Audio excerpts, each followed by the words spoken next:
Good morning, good afternoon, good evening, dear friends. My name is Isaiah Toroitich, working with the Lutheran World Federation and working precisely from home this afternoon. I am really pleased to welcome you to our second webinar on human rights, ethics, and climate change. We are live on YouTube, and we will be receiving your questions and comments. So as the panelists begin to share with us their reflections, I kindly invite you to start sharing your ideas and your comments and your questions so that you're able to actively participate in our conversation this afternoon. This is the second webinar. We had one earlier, and there were a number of questions that came from the participants from all across the world. And those questions have been included in the interventions that our panelists will be offering today. So a lot of the questions that were shared by our dear friends will be reflected in some of the conversations already from our dear panelists. And should you, of course, have any new additional questions, as I said, please feel free to share those with us already. We are very honored today to have three eminent panelists representing different experiences, different organizations, and different expertise on the question of climate change, human rights, environment, and ethics. And these panelists will take the floor one after the other to share specific reflections on specific questions that we've prepared for them. And I would just like to introduce them. Our first panelist is Athena Peralta, who is the program executive at the World Council of Churches, and she is responsible for ecological justice, economic justice, and work related to climate change. Our second panelist is Teresa Erneson, who is part of the climate change and environment team at the Office of the High Commissioner for Human Rights. And then our third panelist is Father Neil Mitchell, coming from South Africa, who is a promoter of justice and peace for the Dominican Vice Province of Southern Africa. He is a facilitator for the World Peace Diet Program, and he will be sharing with us some of the ideas and experiences that he has had in that area of work. Our next panelist is Sabina Mininger, who is the policy advisor on climate change for Bread for the World, based in Germany. And then the next panelist is Budi Tachhono, who works for the Franciscan International as the Asia Pacific Program Coordinator. And then lastly, but not least, our dear friend, the Reverend Fletcher Harper, who is the Executive Director of Green Faith, a global multi-faith climate and environmental justice network. And we will start right now by giving the floor to our first panelist, Athena Peralta. Athena, welcome to our panel this afternoon. Could you please tell us a little bit more about the Geneva Interfaith Forum, and particularly about the spiritual angle that this forum brings to the question of climate change and human rights? And as you do that, could you also tell us a little bit more about the written submission that you've just made to the Human Rights Council? Athena. Thank you so much, Isaiah, for the introduction and for those questions. The Geneva Interfaith Forum on Climate Change, Environment, and Human Rights is comprised of Brahma Kumaris, currently comprised of Brahma Kumaris World Spiritual University, Dominicans for Justice and Peace, Lutheran World Federation, Soka Gakkai International, and the World Council of Churches. Our organizations have been deeply engaged in the promotion of human rights for many years. The World Council of Churches, for instance, had contributed in drafting the Universal Declaration on Human Rights. So some may wonder why faith and human rights, what are the links? As faith communities, we believe that human rights are rooted in the ethical, moral, and spiritual understanding that all human beings have inherent dignity.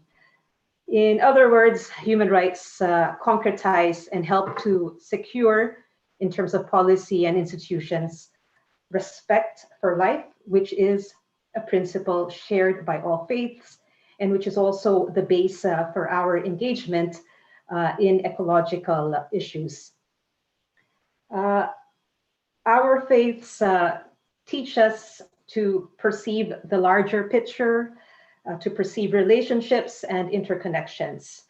Our faiths help us to appreciate that human actions have wider ripples, that what we do to Mother Earth in pursuit of wealth, profit, or growth, for instance, redounds and impacts on the dignity and the rights of other human beings and creatures. And I think similarly, the indivisibility and the interdependence of human rights are recognized in the Universal Declaration on Human Rights.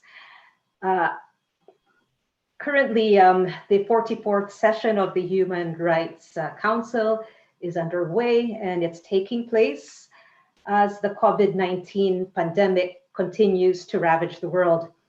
The pandemic, which previously had Europe and North America at its center, or at its epicenter, is now accelerating in the global north, particularly Latin America and some regions of Asia and Africa.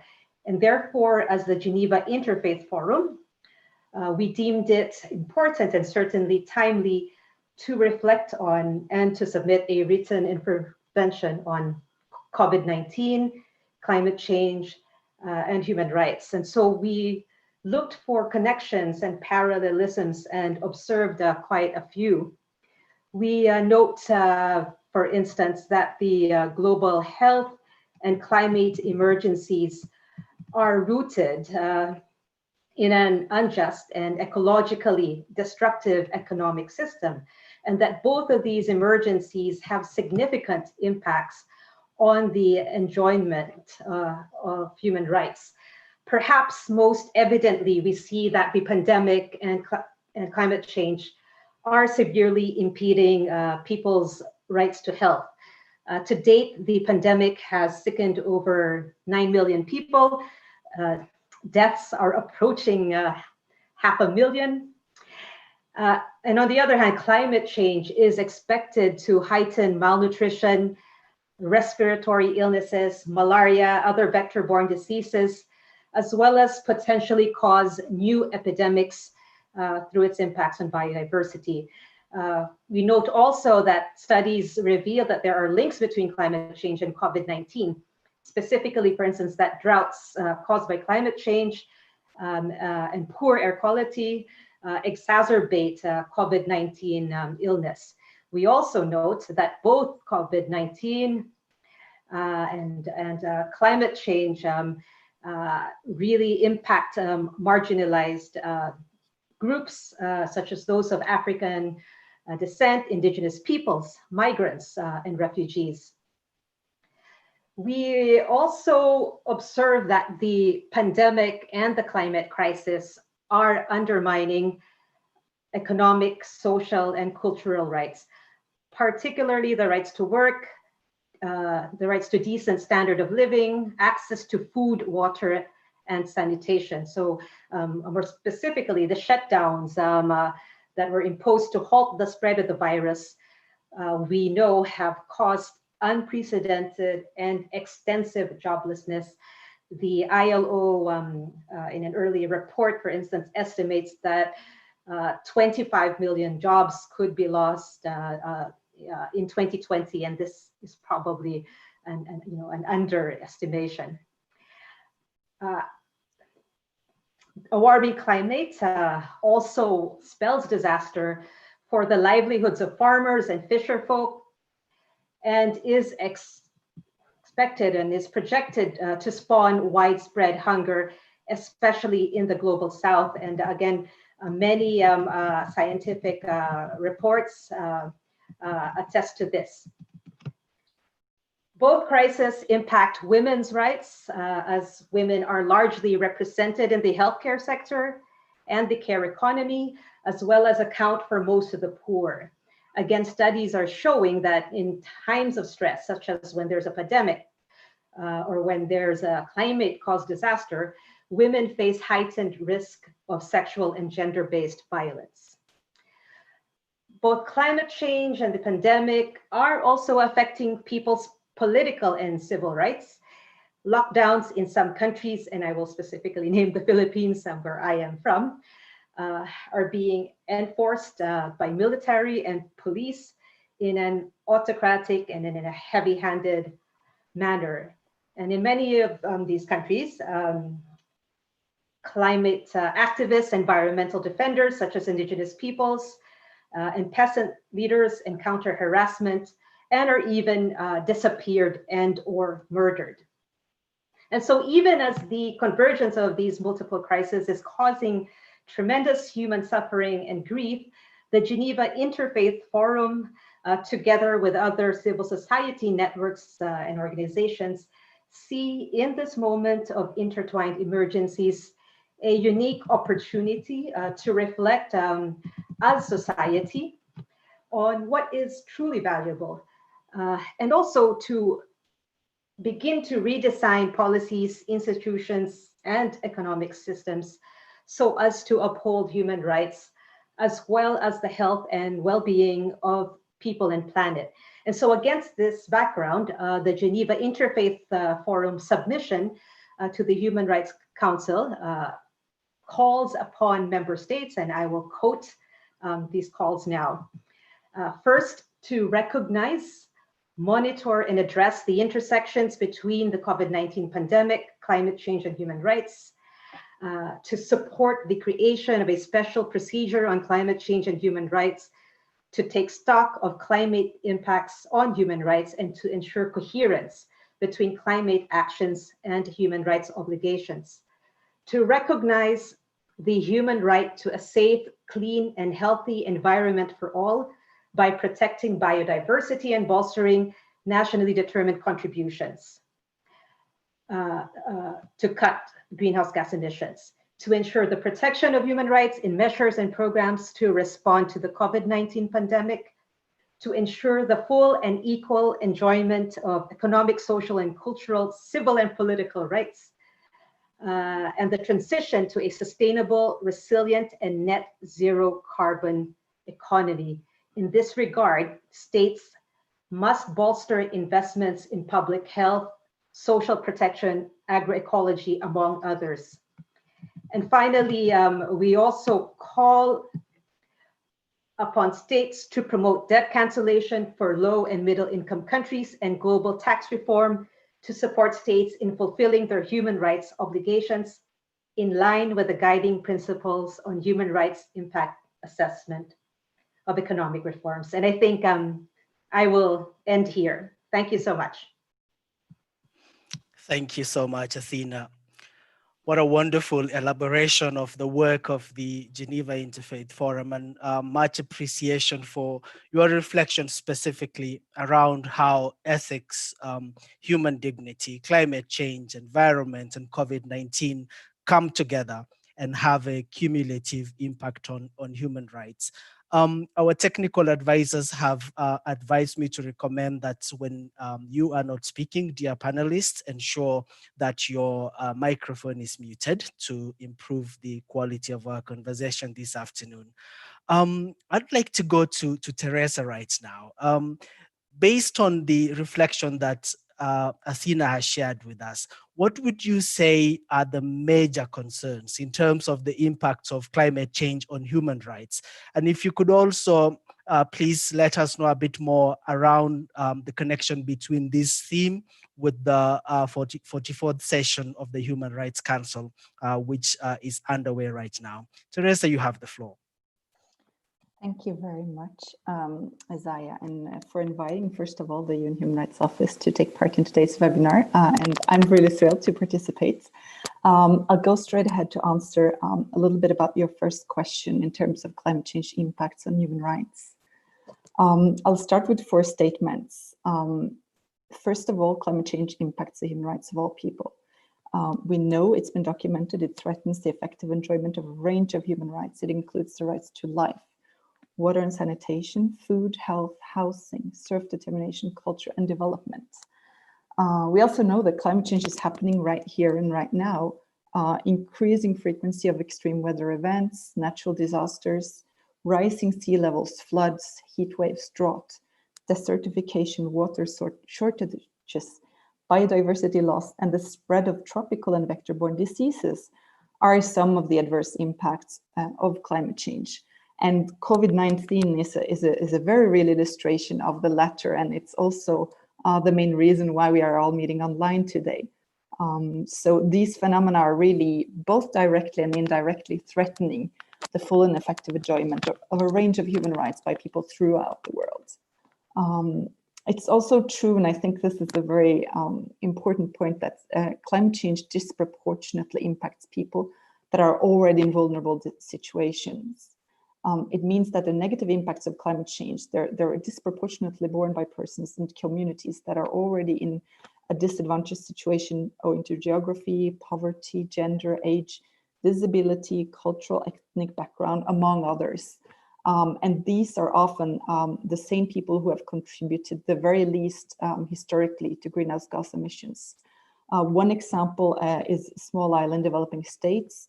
Another, entire continents like Africa is the second one, where low emissions, but we really see high impacts.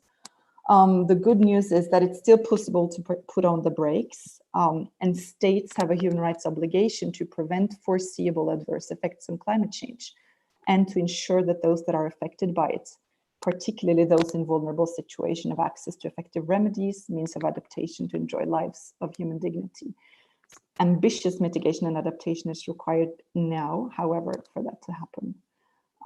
To make the links to the 44th session of the Human Rights Council starting next week, we have a panel discussion on climate change and persons with disabilities that will take place there. It's as requested by Resolution 4121. This discussion will be informed by an analytical study conducted by our office on the same issue that was submitted to the 44th session of the Council and requested by the resolution. And going back to my previous statements, what I want to say is that all of this apply to the situation of persons with disabilities. And persons with disabilities are really disadvantaged in society due to the barriers that they face.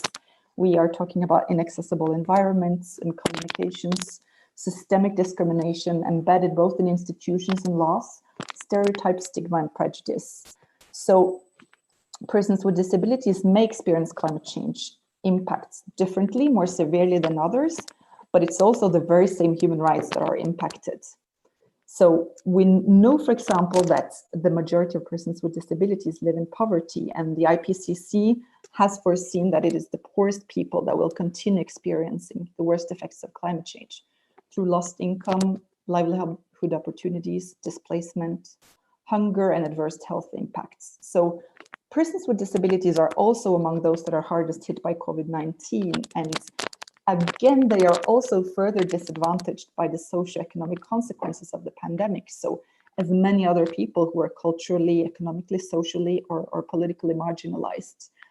So just to add a little bit more about the specific risks and challenges that persons with disabilities face, this includes not being taken into account in emergency and evacuation protocols, thus being left behind, not having access to information about climate change or about climate action because they're not available in accessible formats, not being counted, not being included in data collection because disaggregation by disability is lacking, and not being consulted in climate decision-making, which again means that policies will not be informed by their experiences. So the Committee on the Rights of Persons with Disabilities, for instance, has provided guidance on how states should incorporate and mainstream disability inclusion in their policies, programs, climate change action. And we really see that participation and inclusion is key, both as beneficiaries and as leaders in shaping actions and policies that respond specifically to their concerns. And this goes for persons with disabilities, but also for other stakeholders. So in conclusion, I'll just round up by saying a disability inclusive and really a human rights-based approach to climate action. It's not just a moral and ethical imperative. It will also empower persons with disabilities and others as agents of change. It will prevent discrimination, and it will also make climate action more effective. So thank you. I'll stop here for now. Thank you so much for such a wonderful intervention. And I know I speak for most of our colleagues and all around the world if I say how grateful we are for the Office of the High Commissioner for Human Rights for advancing the conversation around climate change impacts on human rights, but also providing a really key narrative around looking also at the impacts of response measures to climate change on human rights. And thank you specifically for highlighting the specific impact on the most vulnerable in communities, because as faith-based organization, these are very important to us. So thank you so much. We will go right to the next speaker this afternoon. And I think it is particularly interesting because there is scientific consensus on the fact that climate change is anthropogenic. There's a lot of important conversation around the role of human beings in the destruction of nature and in the destruction of the planet. But our next speaker, Father Neil, will speak to us specifically around new conversations that he's been leading and he's been part of. And Father Neil, I would like to ask you specifically about your view on human invasion and destruction of animal habitats and the commodification of sentient animals in relation to diseases and climate change. You have the floor, Father Neil.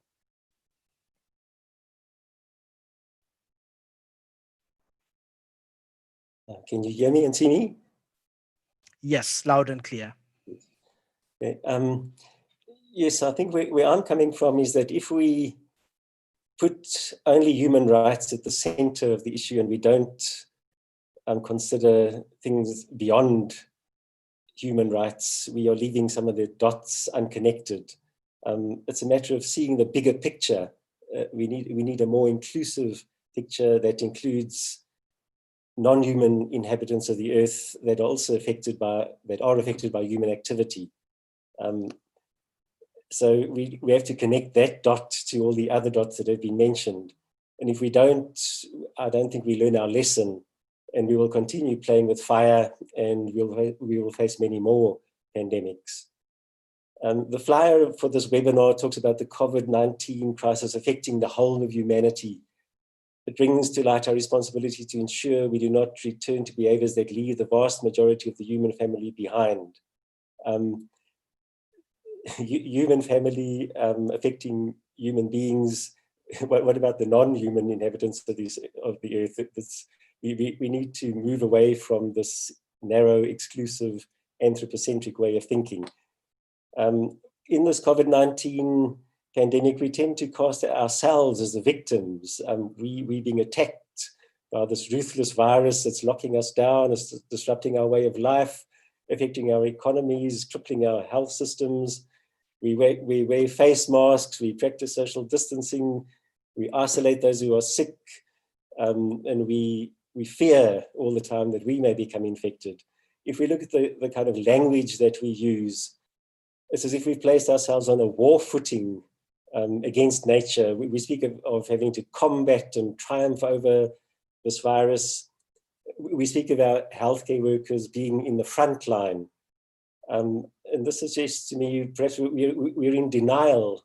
In the news media, we hear endlessly about the coronavirus, but it's not often said that it's our behavior that has produced not only this coronavirus, but many of these zoonotic diseases. For decades, we have been, through our human activity, we've been removing the protective barriers between ourselves and animals that carry pathogens that cause diseases in humans. With our road building, our mining, our destruction of forests, our invasion of the natural habitats of free-living animals, our destruction of biodiversity, we've removed these buffer zones that protect us naturally and keep us safe from, and we've created conditions for new viruses like the coronavirus, the COVID-19 virus to spread.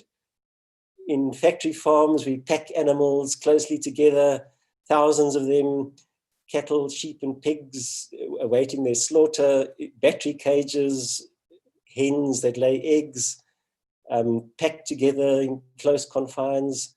in the wet markets that we've heard so much about of Asia and bushmeat markets in Africa. Again, animals are packed together in close contact with human beings. The animals in these circumstances are very severely stressed, that their immune systems are compromised, and we create plentiful opportunities in these crowded, unsanitary conditions for these microbes to turn into pathogens and jump to human beings. So these pandemics are a product of our human footprint around the planet. We've pushed things to breaking point, and now we're reaping the consequences of our actions. Climate change, animal agriculture, the way we use animals, exploit them, commodify them, raise them for meat in factory farms, in wet markets, in bushmeat markets, also has severe ramifications for the environment and for climate change. And greenhouse gas emissions, animal agriculture is one of the largest contributors to climate change. Rainforest destruction, species extinction, loss of biodiversity, ocean dead zones, water pollution, all these are effects of animal agriculture. Animal agriculture is also a justice issue, a human rights issue. The poor are the most affected.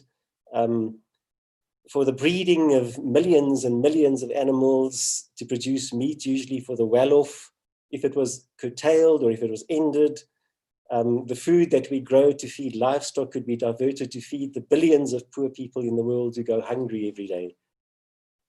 To avoid these zoonotic diseases, to arrest climate change, secure our future, especially for the children of this world, the generations who are coming after us, we have to change our behavior. We have to acknowledge that we are the cause of climate change and of the COVID-19 virus. We have to examine the way we live on this earth.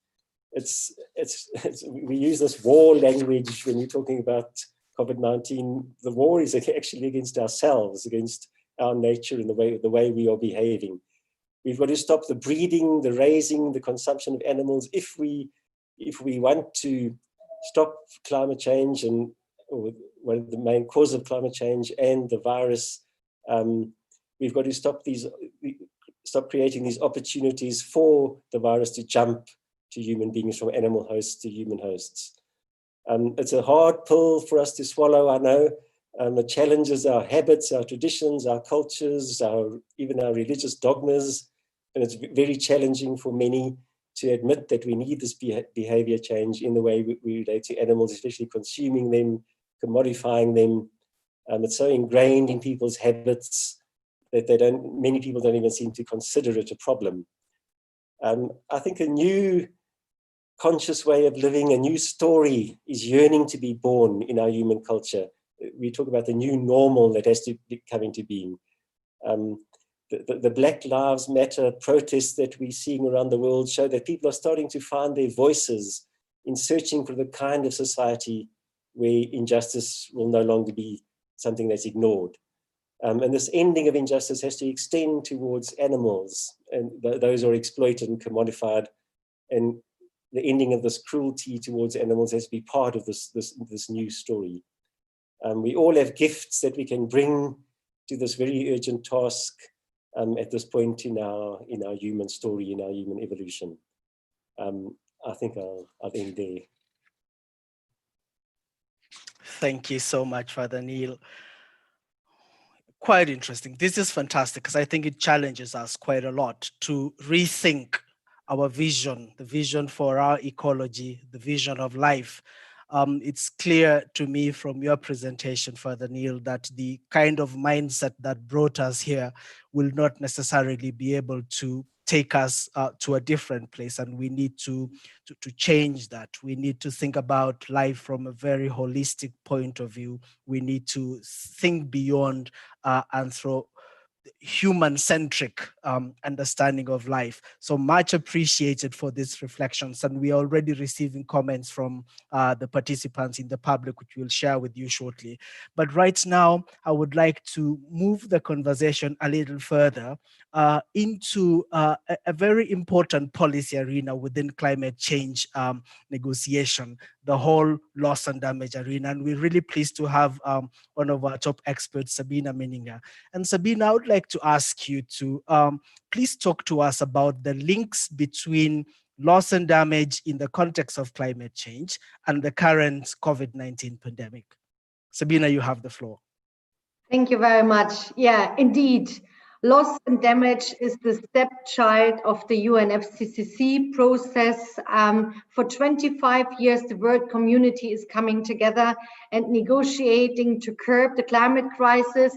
And especially those who are impacted by climate change already, like the poorest, the most climate vulnerable countries, are aiming to reach climate justice. And one central topic is that industrialized countries, like countries who are responsible for the climate crisis, only commit to support the poorest and the most vulnerable countries with mitigation of their own greenhouse gases and of adaptation measures. So far, after 25 years of negotiations, nothing was reached in terms to provide finance for the poorest countries in helping them to deal with already loss and damages related to climate change. So this is happening already. Like even now, annually, there are losses due to climate change around 500 billion US dollar a year. So this is increasing. And of course, the poorest countries are overwhelmed with this task, and they're getting more and more into a debt trap in order to deal with their own climate-induced loss and damages. This is highly unfair, and it's something that has to be addressed. It was on the top of the agenda at the last two climate negotiations, and we saw countries like the US, Australia, for example, who were very, very outspoken in not providing any help on loss and damage. In fact, they were referring that there is humanitarian aid out there that might be enough. But of course, that is not enough, because humanitarian aid cannot cover now on top also the climate crisis. That is by far also not fair to ask them to do so, or to ask that little budget that is provided for humanitarian aid also now to cover the very expensive climate-induced loss and damages. And just to give you a figure, for mitigation, adaptation altogether, rich countries promised to provide 100 billion US dollar a year from this year 2020 onwards. We don't know actually if they have put it already together, but no cent is foreseen for loss and damage. But loss and damages related to climate change, they are 4 times more expensive than adaptation measures. So far more money is needed to meet the challenges who are coming there. And what if it is not provided? That means that people cannot recover in the places where they are, and they cannot have a future in dignity. So it means that also there's a lot of displacement, conflicts. It is a serious threat to security and peace in the regions where climate change is hitting people who have no chance to recover. And now on top, we have a second crisis hitting the poorest people, and that's the COVID-19, and also not only the virus itself, but also the lockdown measures, who are putting them under serious problems and providing their own livelihood and making their survival. So there are countries and populations dealing at the moment with 2 crises at the same time. Let me give you a very short example. For example, the TC Winston, who was hitting one of the strongest cyclones, who was hitting Fiji and Vanuatu and the Solomon Islands. And just a couple of weeks later, it was super cyclone Amphan, who was hitting Bangladesh and India. So these countries are under the lockdown of COVID-19, and now on top they have to deal with climate-induced loss and damages. Physically, it is bringing them under a very big threat, because the people themselves had to decide, either I go now to an evacuation center to save my life, or I stay home under the lockdown and social distancing to save my life from a virus. So it was a decision that the people had to take on themselves, how to deal now with the 2 crises, and the responses are absolutely conflicting each other. So that was an incredibly difficult situation, and at least we could see that evacuation centers were provided, so at least people could go there. In Bangladesh and India, 3 million people left their homes due to Cyclone Amphan. So just temporarily to find shelter for to protect themselves from the storm. At the same time, but also dealing with the COVID outbreak. So terrible situation. And then COVID also was a big problem in the aftermath of the cyclones, because recovery, the help, the humanitarian aid and supply to recover came in very, very slowly. That was especially a problem that was reported back to me from Fiji, where the Pacific Conference of Churches reported back to me that this is a serious problem, that aid comes in too slowly because of the lockdown measures. Now, on a policy level, what does that mean? That the poorest countries not responsible for climate change on top carry now a double burden of dealing with the pandemic. It means they need financial support. They need the on the one hand, the financial support to deal with climate-induced loss and damages, where they are not responsible for, and according to the polluter pays principle, the help should be provided. And that's also what countries have signed up in the Paris Agreement, even though they have not promised any financial assistance. But in order to keep like a sustainable world community alive, it is necessary that they follow their obligations and their responsibilities. Then second of all, they need, of course, financial support also to deal with the lockdown measures to protect themselves from the pandemic. So there are various ways now to provide aid. It could be in providing loss and damage finance, and also providing them grants to deal with the COVID lockdowns. On the other hand, debt relief is now an entrance door, certainly to support the poorest countries, that the money that they're actually supposed to pay back to the donor institutions like the World Bank, for example, IMF, or to donor countries like, for example, the country I'm coming from, Germany, instead of paying that money now back, their debt rates, they should use the money now to deal with climate-induced loss and damages, or with the lockdown measures to deal with Corona. So we see that there is a huge demand now to take urgent action. That is not something we can discuss for the next 1 to 5 years, because this is happening now. And we urge the world leaders to take a responsible step on this now.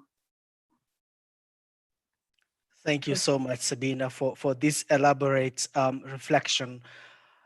The multiplicity of vulnerability that goes into communities is mind-boggling. I mean, it's quite difficult to take what you said, Sabina, that the people who are already facing significant threats through extreme weather events, facing displacement and conflicts, are the same that are facing this public health pandemic. And I think the support given to them has continued to dwindle year after year. And most of the time, there's only global lip service being paid to this type of work. And I think your call is really, really important. And I think one of the arenas where this conversation has been developing is very much within the human rights community. And Budi, as I introduce you, I would like to ask you to please reflect with us around this conversation that is progressing around the creation of a new special procedures mandate within the human rights mechanisms and systems to focus on climate change. Could you talk to us about this, Budi, and how you think it will position states in responding to climate change, and particularly from a human rights perspective, but also from a perspective that protects the most vulnerable? Budi, you have the floor. So thank you very much, Isaiah, and thank you very much for the Geneva Interfaith Forum in organizing this very interesting webinar, knowing that this is one of the 3 series of webinars that we have between now and next week.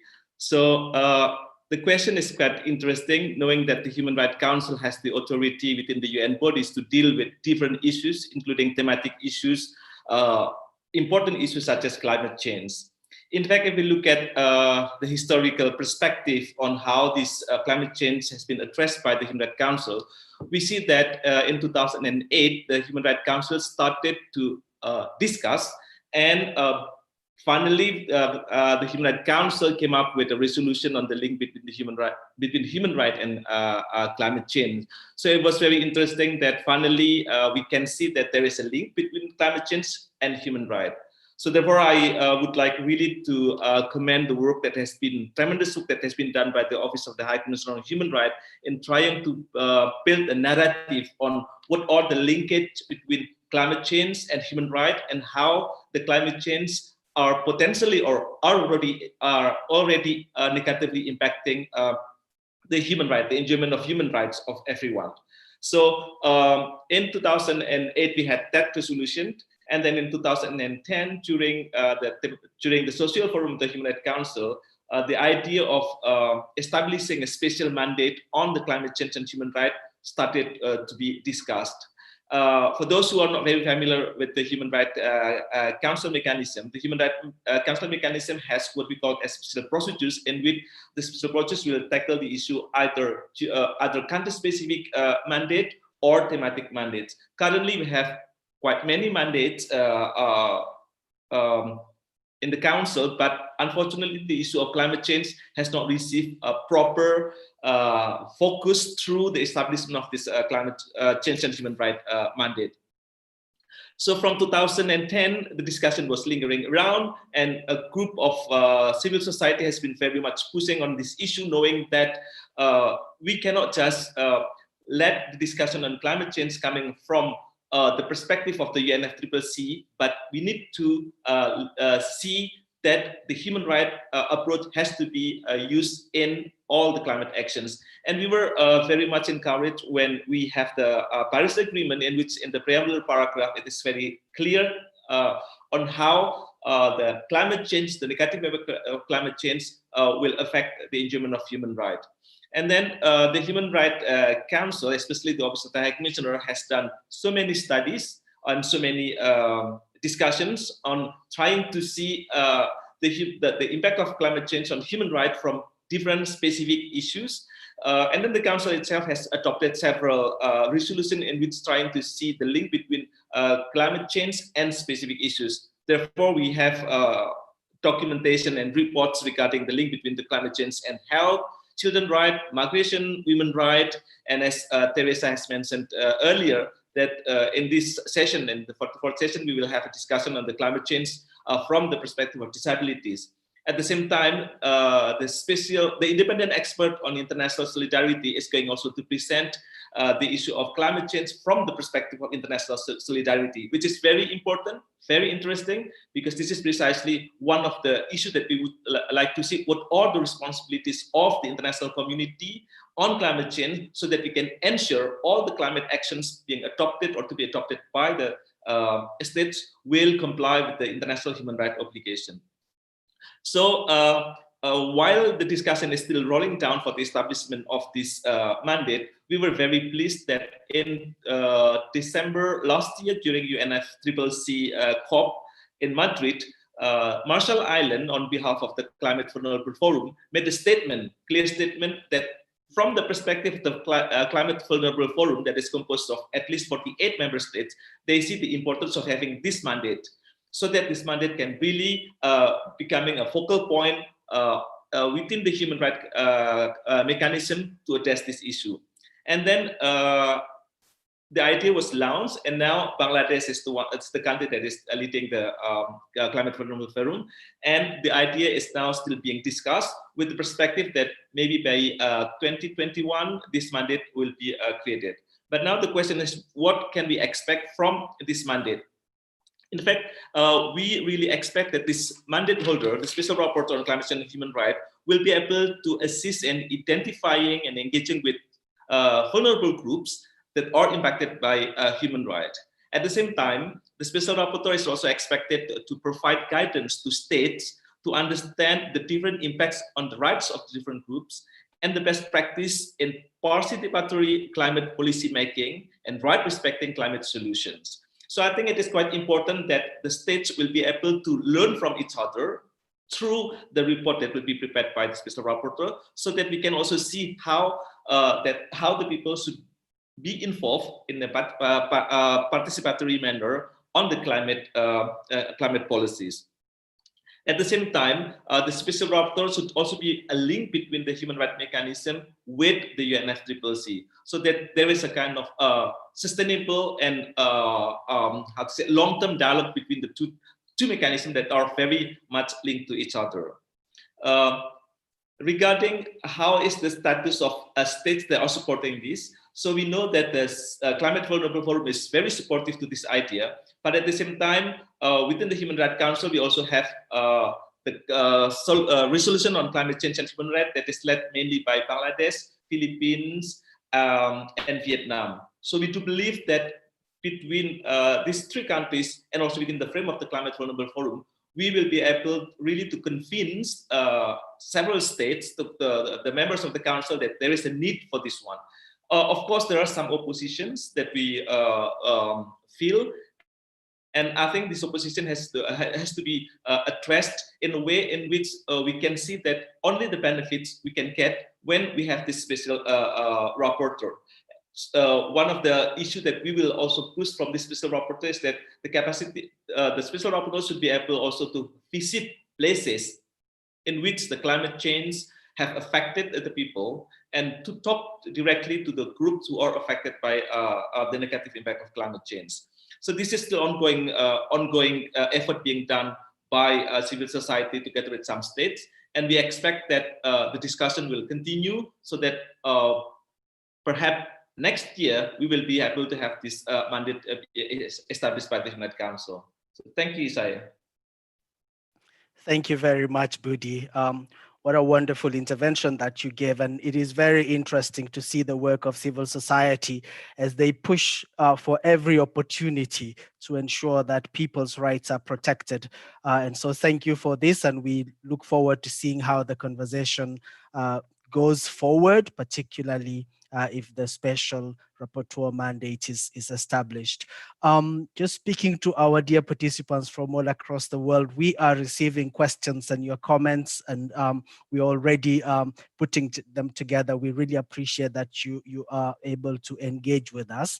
And at the end of the presentation of the next speaker, we will tackle some of those questions. So thank you, and please continue sharing your questions and comments with us. I'd like to introduce and invite Reverend Fletcher Harper, who will talk to us a bit more around the solutions that are being presented to address climate change. And I think one of the difficult conversation we've been having over the past few years has been related to climate change and geoengineering. What would you say, Reverend Harper, from a faith-based perspective, is the nexus between human rights, climate change, and geoengineering? You have the floor. Thank you so much, Isaiah, and it's an honor to be with you and to follow so many esteemed colleagues and friends. And the first thing that I would say about this topic, about the nexus between climate engineering, by which I'll be referring broadly to different approaches that include different forms of carbon dioxide removal and also solar radiation management, though more and more and appropriately those topics are getting treated separately. The first thing that I would say is that this is a truly challenging and unpleasant topic to deal with. And I want to unpack that for a moment, because I think that if we don't, it's difficult to think clearly about this. I think that I'm united with my other panelists by saying that we clearly believe that governments must act with a level of ambition and urgency that to date they have not, to address the climate crisis. I think that my sense is, I know that with the colleagues from the World Council of Churches and others, that we share a profound concern that the further extension and promulgation of a capitalist and market-based ethos in terms of shaping the response to the climate crisis is something that we don't support, because this approach has been so prone to cronyism and corruption over the years and is at the heart of what this crisis is about. In relationship to this topic of climate engineering, I would voice what I know to be a widely felt, beyond rational sentiment of fear and disgust at consideration of playing God in this manner. And I want to mention that because the psychological dimension is truly important in relationship to this issue.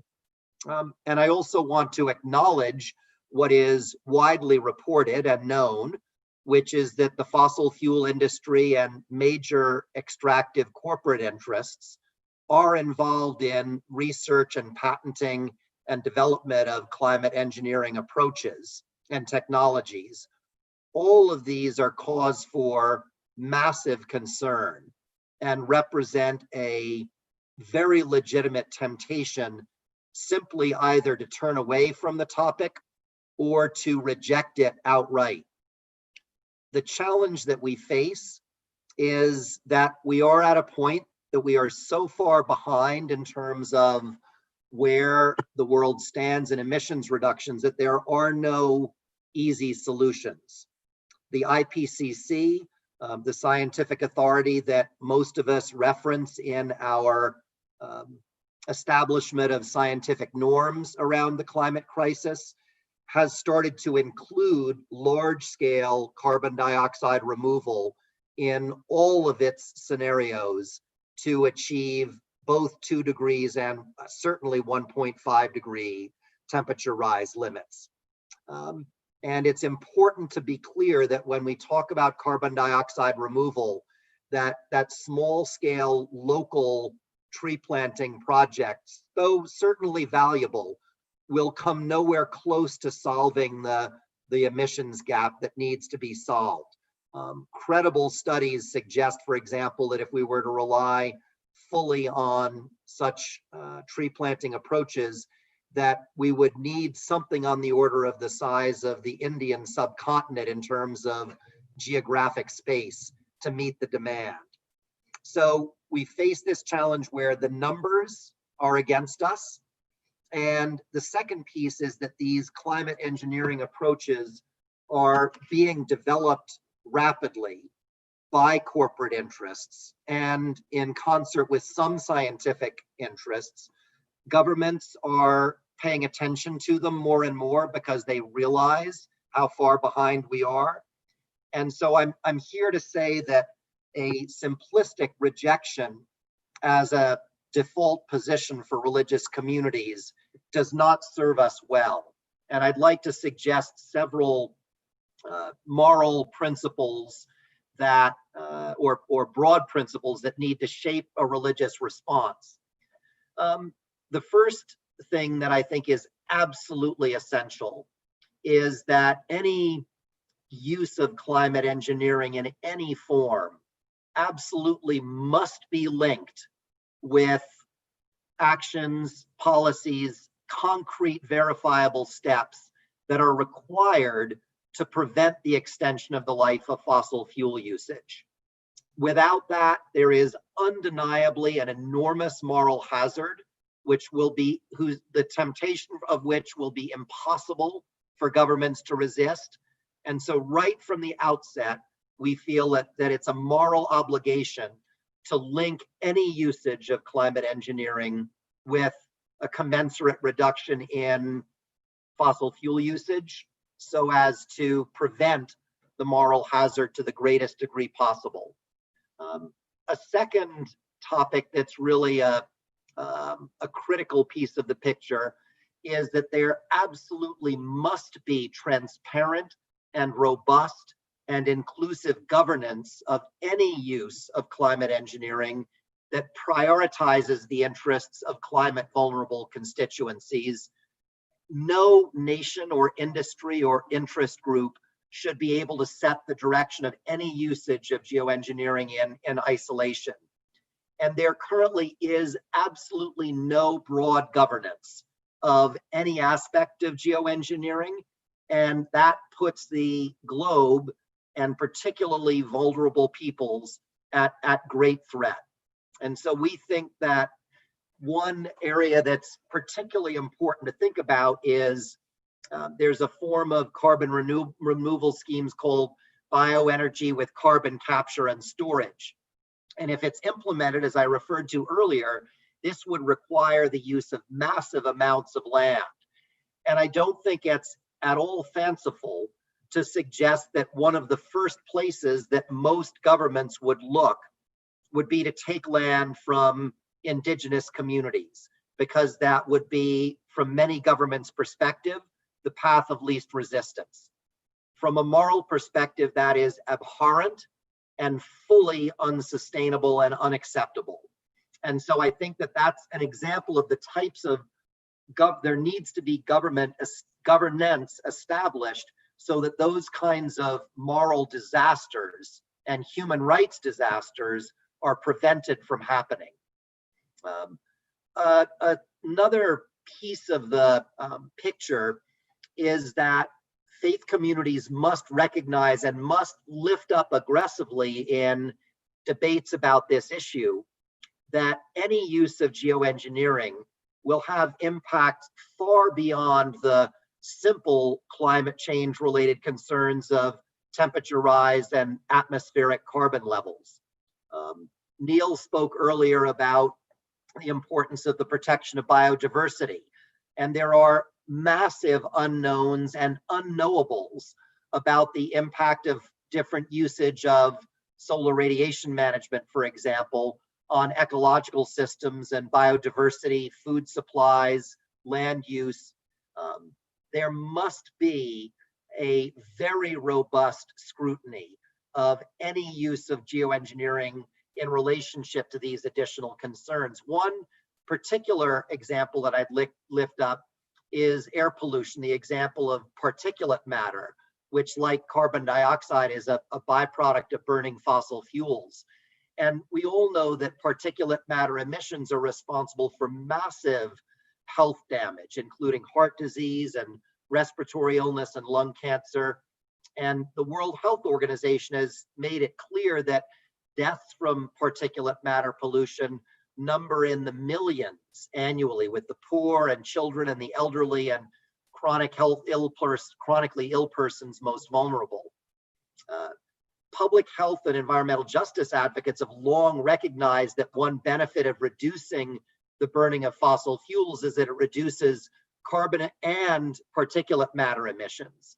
But the perspective of geoengineering only looks at the reduction of CO2 emissions. It does not address this topic of reducing particulate matter emissions. And that's an example of the kind of consideration that is lacking from a simplistic embrace of climate engineering solutions as a sort of perceived silver bullet, when in fact they are no such thing. So I will sort of wrap up by saying that Green Faith supports a moratorium on solar geoengineering, extremely robust provisions for governance and for research around the impacts of different forms of carbon dioxide removal, the immediate establishment of the linkage that I mentioned previously that would require any use of geoengineering to be accompanied of carbon dioxide removal, to be accompanied by a plan for equivalent reduction long-term in carbon emissions. And finally, ensuring that any form of geoengineering, which is in some ways a form of modifying the weather, that only be used for peaceful uses. There is a long history at the governmental level of governments researching and actually attempting to weaponize the weather. We should not be naive in thinking that that will not emerge as a temptation again. And that again represents a very clear concern for religious and spiritual communities. So it's a fraught topic. It's a very unpleasant one to speak about. And we only do so because we believe that not to do so represents a greater threat. So thank you. Thank you so much, Reverend Fletcher. It is absolutely important what you said, that as faith communities, we must engage with these difficult questions. And the more we engage with it, the more we provide direction and principles such as those that you shared with us, the more useful the conversation becomes, particularly in addressing the problems and the challenges that we face in society related to climate change. The conversation on YouTube is going on wonderfully, and I wanted to just take a quick opportunity to continue encouraging our friends all across the world to continue this asking questions and including comments and responding to those comments. I've got two specific questions that I would like to ask our panelists, and each one of you will have less than a minute to be able to respond to them. The first question goes to you, Sabina, and it is coming from Dr. Rogate Mushana, coming from Tanzania.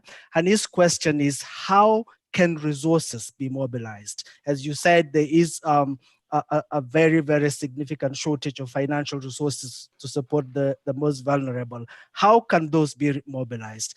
And then I would invite Teresa to respond to the question related to meaningful participation of people with disabilities.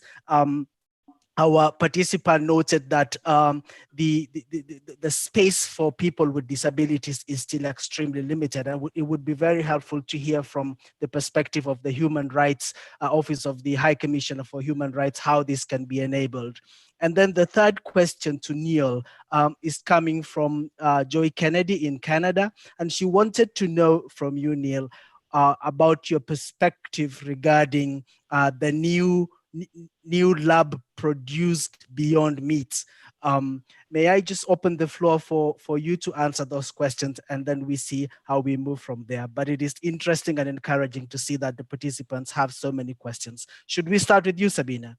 Thank you very much, Isaiah. And I thank you also for this question, how can resources be mobilized? So first of all, in the aftermath of a weather extreme event like a cyclone, a flood, or a drought, the money is already mobilized if donors allow countries impacted by a weather extreme event, by a disaster, that they use their own resources, means that they allow them a debt relief or at least a debt moratorium, so they don't have to wait that money is coming in. But this is, of course, only a solution, a very short-term solution directly in the aftermath of a disaster, so that countries don't have to wait until money is coming in. But in fact, of course, climate finance should be mobilized, and it should be from public sources. Innovative finance sources could be an idea, for example, by putting a taxation on CO2. Especially interesting could be the taxation of aviation and also shipping emissions, and the financial transaction tax that was not working out so far. So I think it should be far more connected to the polluter pays principle.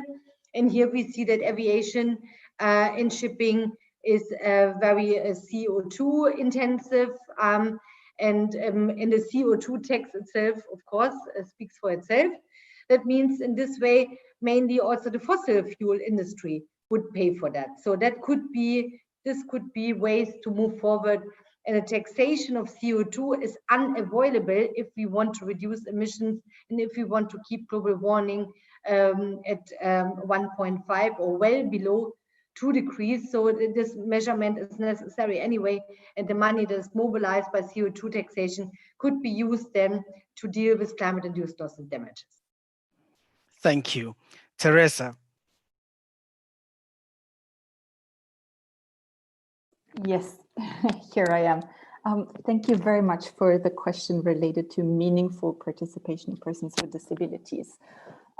It is a question that, as I feel, related to climate action, but it also relates to all other aspects of life.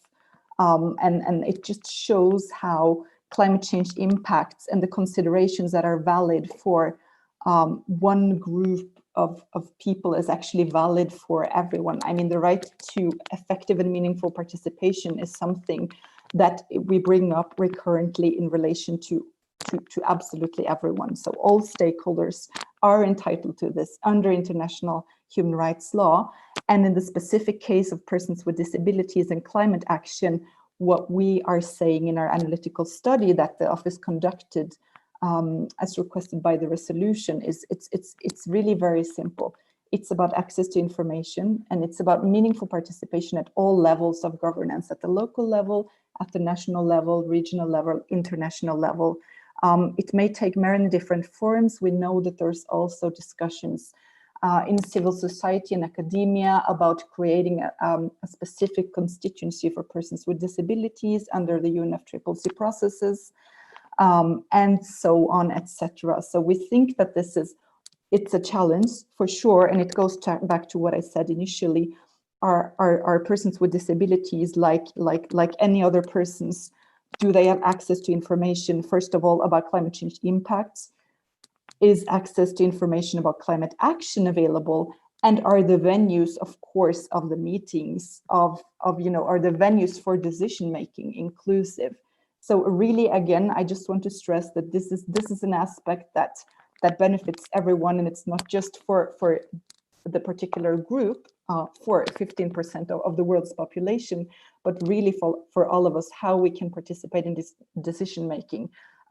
We think that effective decision making also needs to be based on data and science, as we've been talking about earlier here. And here again comes in also the question of how do states gather data on the impacts of climate change on persons with disabilities and on other groups. So disaggregated data that then feeds again into analysis, that then feeds into the information that we have available, that then is made available, and that people are then allowed to have their voices heard and participate in the decisions that are being made that ultimately has an impact on their lives, and as we know, disproportionately on many groups. So I'll stop here in the interest of time, but this is a very interesting question. Thank you. Thank you very much. Neil. Could you repeat the question? I didn't catch it well. I didn't catch the question. If you could repeat the question. I can't hear you. Thank you. The question is from Joy Kennedy in Canada, and she's asking for your opinion about the new lab-produced Beyond Meat products. Yes, there are plant-based alternatives to meat products, and then there's also cultured meat. I think they're a great step forward, but I think ultimately what would be preferable is to do away with meat altogether. But I think they are a great step forward, and I would encourage governments and states to invest in these products. If it means that animals are not going to be slaughtered and confined in factory farms, it will lead to a lessening of all those problems we mentioned, loss of biodiversity and all the rest. But ultimately, I think we would like to do away with meat altogether. Thank you very much. There are many more questions coming on board, and I would again encourage our participants to continue posting those, and even after this webinar to continue engaging with the conversation. I just wanted to highlight one interesting question from Chadrima to Reverend Fletcher related to geoengineering, and he wants to know how that could link with the precautionary principle. Harper? Thanks, and wonderful to connect with Chad electronically in this way. I think the precautionary principle is highly appropriate in the case of different forms of geoengineering. And the ethical thought and the cultural and political formulations that have emerged out of it, it's a very good fit. I think that what is, I mean, to think about seeking to control the